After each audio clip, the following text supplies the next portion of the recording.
요즘 개발자 불황이라 2명 뽑는데 200명 이상 지원하고 취업하기 힘들다고 합니다. 웹 개발 쪽인 것 같은데요. 인베디드 분야는 어떨까요? 지금이라도 웹 말고 인베디드 분야 공부하려면 포트폴리오는 어느 정도 수준을 만들어야 할까요? 우선은 기쁜 소식과 나쁜 소식을 알려드릴게요. 기쁜 소식을 보면 제 기준엔 제대로 공부하는 친구가 생각보다 이제 적다라는 거고, 이거는 어떤 머리의 차이가 아니라 어떤 방법적인 차이인데, 그러니까 이 방법은 뭐냐면 제가 이제 누누이 얘기했던 6개월 만에 웹 마스터 되기, 이런 접근이 사실 올바르지 않는 접근이기는 해요. 이게 한계가 있고, 그래서 이런 식으로 해서 저희 직장에 들어온 친구들이 이제 많이 고생을 하고 있죠. 그래서 결국에 어떤 해야 될 기본을 안 하고 문제를 거쳐야 될 과정을 안 거치고 오는 경우가 많아요. 그런 경우가 많다 보니까 생각보다 경쟁을 하는데 할만하다라는 거고요. 그리고 또 기쁜 소식은 우리 프로그래머 계열이 본질이 안 변했다라는 거예요. 그래서 지금 보면은 엄청 몰렸었잖아요. 그러니까 왜 그러냐면, 이게 코로나 때 IT 관련 애들이 막 이렇게 막 뛰잖아요. 막 엄청났잖아요. 2배, 3배. 그러니까 어떻게 해요? 묻지도 않고 따지지도 않고, 그러다 보니까 이 상황에 이제 초기에 진입한 애는 괜찮아요. 근데 이렇게 됐잖아요. 근데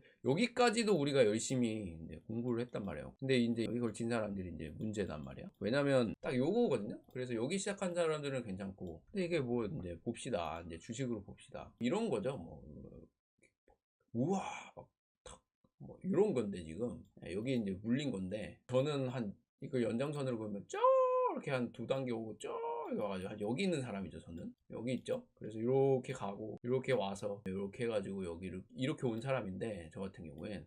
근데 이런 게 역사적으로 보면 항상 있었어요. 그래서 저는 어떻게 보면은 이게 맞다고 봐요. 그러니까 너무 그냥 공장 찍어내듯이 너무 찍어낸 게 있기는 있어요. 그리고 인재들이 막 이렇게 된 것도 있고, 그럼에도 불구하고 하여튼 여기 이제 물린 분들이 많이 지금 힘들잖아요. 막 이제 200대 막 매시라고 하고, 그리고 막 스타트업 경기도 많이 힘들고, 이제 투자도 많이 줄었잖아요. 그래서 이제 막 다 이렇게 곤두박질 치고 있고, 그게 맞물려 가지고 지금 난리가 난 거는 맞아요. 맞은데, 근데 본질이라는 차원에서 보면 이 직업은 없어지기가 진짜 힘들어요, 여기가. 그리고 이제 막 실력차 베트남이나 막 이게 서비스를 만들려면 베트남 사람하고 하기는 좀 쉽지가 않아요.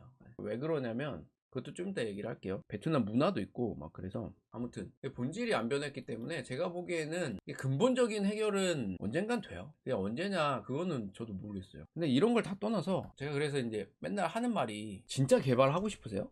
라는 걸 물어봐요. 왜냐면 이거 하나만 얘기할게요. 저희 직원 중에 하나가, 제가 정말 좋아하고 아끼는 직원이 하나 있는데, 제가 개발자로서 많이 밀어주고 있거든요. 저는 이제 이 친구가 잘 끌 거라고 믿어요. 근데 이제 재능 면에서 재능이 있냐라고 봤을 때, 개발자적인 어떤 이런 재능은 냉정하게 보면 없는 건 맞아요. 없는 건 맞는데, 그래도 잘 될 거라고 생각을 해요. 왜냐면 뚫고 갈 수 있는 힘이 있는 친구라고 믿기 때문에. 근데 그 과정을 보면, 제가 굳이 이제 개발을 하고 싶냐 하고 봤을 때, 물어봤을 때 하고 싶대요. 그래서 제가 밀어주는데, 제가 보기에는 개발 외에 되게 뛰어난 능력들이 많은데 왜 굳이 개발할까, 이런 생각도 있었어요. 근데 이미 너무 많이 이제 산을 넘어온 거죠.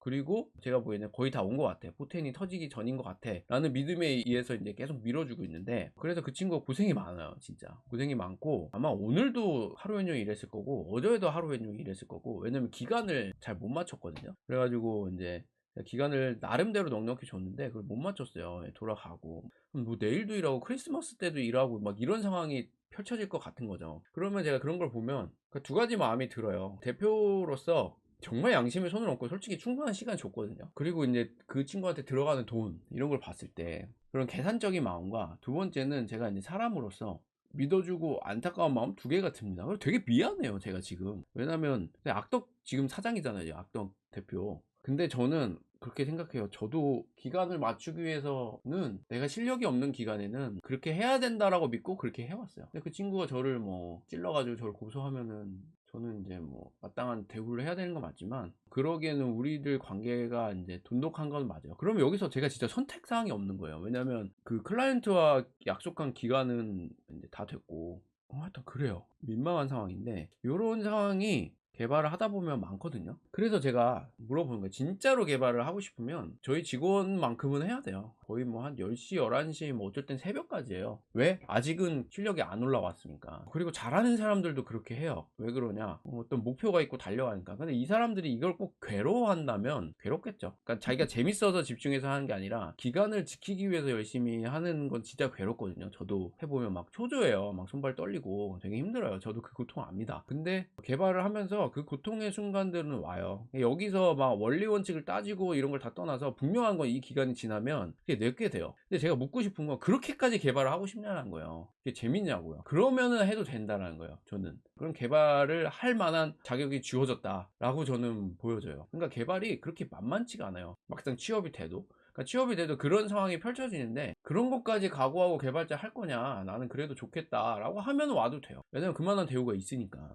근데 그게 아니면 저는 그냥 안 하는 게 맞다고 봐요. 왜냐면 더 좋은 길이 많아요. 제가 이제 롤이라는 게임을 좋아하고 뭐 스타크래프트 게임도 좋아하지만 저도 이제 프로를 해보기 위해서 열심히 했지만 훨씬 쉬운 길이 많다는 거예요. 덜 천재들이 모이는 데서 할 수 있는 프로게이머는 말도 안 되게 뭐 천재들 중에 천재들이 모이는 그런 공간이긴 하지만, 근데 이런 현상이 보면은 공무원 때도 똑같았죠. 요즘은 공무원 확 줄었잖아요. 근데 보면은 공무원에 가서 어느 정도 상위권에 들 친구들 보면 정말 미친 듯이 공부를 하거든요. 근데 그 노력이면 다른 걸 충분히 하고도 남을 이런 건데, 뭔가 유행에 따라 갔을 때 사람이 많이 모인 곳에 가면 그게 힘들다라는 거예요. 제가 얘기하고 싶은 건 뭐냐면 우리가 개발자가 되는데 그렇게 목숨 걸 필요는 없다는 거죠. 근데 내가 진짜 이게 좋고 이걸 꼭 하고 싶다고 하면은, 얘기하고 싶은 게 개발이라는 거는 본질이 지금은 계속 더 이게 변화할 수는 없기 때문에 좀 시간이 지나면 이 길은 열려요. 저희 같은 경우에도 계획은 내년에 좀 사람을 더 뽑을 생각이에요. 뭐 초는 아니더라도 중반 가더라도. 그러면 이제 계속 뽑으면서 늘어나겠죠. 이제 사업이 잘 된다면. 그리고 IT 계열이 진짜 포텐이 엄청난 건 맞으니까, 서비스만 잘 만들면. 그런 거 봤을 때, 그리고 모든 직군에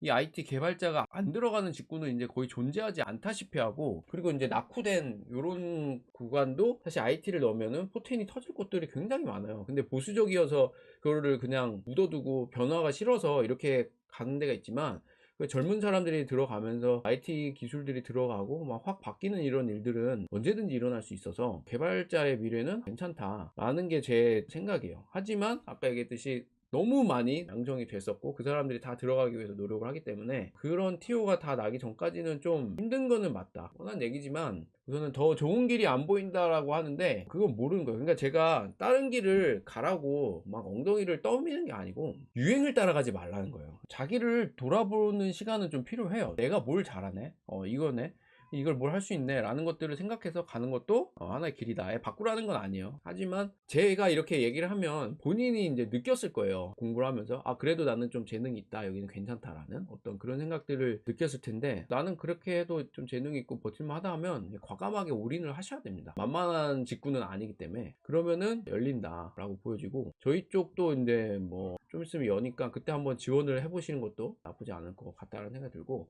인베디드 분야는 어떠냐라고 물어보는데, 인베디드는 사람이 그렇게 많지는 않죠. 많지는 않기 때문에 취업은 될 거예요. 근데 대부분 얘기하는 게 아직 조건이 좀 많이 좋지는 않다라는 얘기를 많이 해요. 왜 조건이 좋지 않느냐라는 거에 대해서는 여러 번 얘기를 했지만, 근본적으로 회사가 조건을 좋게 해주려면은 첫 번째 양아치가 아니어야 돼요. 회사가. 두 번째 수익이 있어야 돼요. 이 두 가지 조건인데, 지금 이 두 번째 수익이 있으려 그러면 서비스가 괜찮아야 되는데, 좀 괜찮은 직군이 그래도 IoT 잘 팔리는 직군들은 좀 그래도 돈이 돼요. 그런 분야로 들어가는 게 아니면은 아무래도 대우가 좋지는 않아요. 그런데 내가 어느 정도 실력이 쌓이면은 인베디드 분야는 결국에 어느 정도 실력이 되면은 들어갈 수 있는 데가 있죠. 제가 보기에는 제법 있습니다. 그러니까 정말 냉정하게 얘기를 하면, 저는 현재 전투 현장에 있지는 않잖아요. 그러니까 다른 전투 현장에 있죠. 어떻게 보면은 저는 더 최전방이기도 하네요. 직장을 구하는 게 아니라 직장 터를 만드는 사람이 있잖아요. 그렇게 봤을 때 지금 뭐 전체적인 방향이 어떠냐. 근데 정말 솔직하게 얘기를 하면 정말 어렵다 하잖아요. 근데 아무리 어려워도 진짜 죽을 각오로 하면 대부분 되기는 된다. 저는 이렇게 생각을 합니다. 저희 회사 때 막 벤처기업 뭐 정부과제 넣고 이번에 다 준다고 하거든요. 정부 지원금도 줄고. 근데 정말 사람이 필살적으로 나 이거 돼야지 하고 막 하면 되게 길이 안 열리지는 않는 것 같아요. 그리고 진입장벽이라는 게 있잖아요. 근데 이 회사를 설립하고 이런데 체계를 갖추고 이렇게 가는데 진입장벽이 있기 때문에 또 진입장벽을 넘은 사람끼리 대결을 하거든요. 그래서 생각보다 할만하다라는 생각은 저는 있어요. 막 뭐 정보과제 따고 막 이런 거. 근데 이제 이 취업, 개발자 취업이 지금 보면은 좀 약간 진입장벽을 엄청 낮춰놨어요. 왜냐면 정부에서 밀어주면서 누구나 다 쉽게 가서 공부할 수 있게끔 진입장벽이 낮아져서 우르르 온 건데, 그래도 그 중에서 어느 정도 좀 열심히 해서 제대로 닦아서 오는 사람은 아까도 얘기했지만 그렇게 많지가 않아요. 그래서 결국에 본질 실력이 있으면 아직도 기업에서는 그 실력 있는 사람을 원하는 데는 분명히 있어요. 저희도 원하거든요. 그래서 그것만 갖추면 취업이 안 될 수는 없다고 봅니다. Let's go. Yo, I'm like an addict. Do I gotta have it? I ain't even playing. Got a really bad habit. If it moves, gotta grab it. Fuse.